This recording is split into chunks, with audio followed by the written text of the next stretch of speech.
but I want to talk about, because your section could work as its own series. And Mm. when I was watching this, I made multiple notes for myself that like I would watch 3, 4 seasons of just you two trying to solve what's going on. Um, what was the pitch like when you first heard about what you're going to be doing on the show, and like what was that when you were getting into it and trying to wrap your head around like its part in the big Silo saga?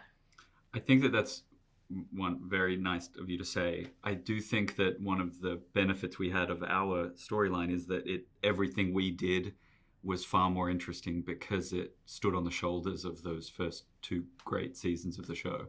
So everything had an echo, and it was far more interesting, and people read between the lines, and it allowed us to just really just focus on making it as real as possible.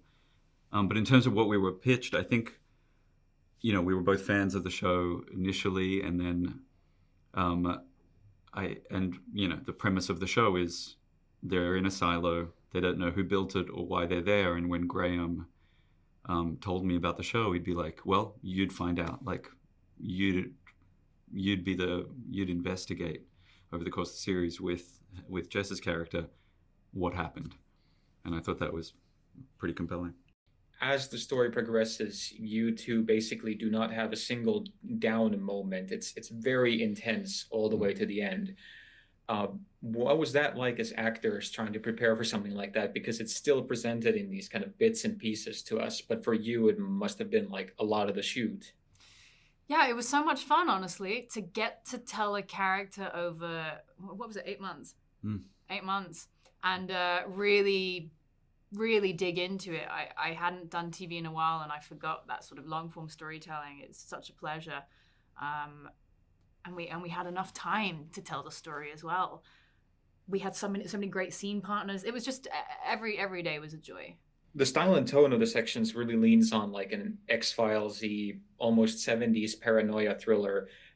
Did you guys have like a shorthand of your like personal favorites that you looked at, or was that even a consideration? I think actually we had like we were watching, or You watched. I was watching a lot of like films from the 70s and 80s while we were doing it, but just not Yes. for inspiration, just because, well, maybe, but like not direct inspiration. But I think something we just kept talking about was the idea that these people have to not know they're in a thriller. They don't know they're part of this bigger story.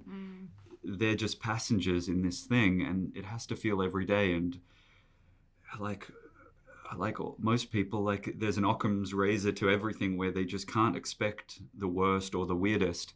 For us, it's just this is just a minute of our lives, and surely there's a better explanation and a simpler explanation than what ends up being the case. And I think that was our task a little bit, just to remember that.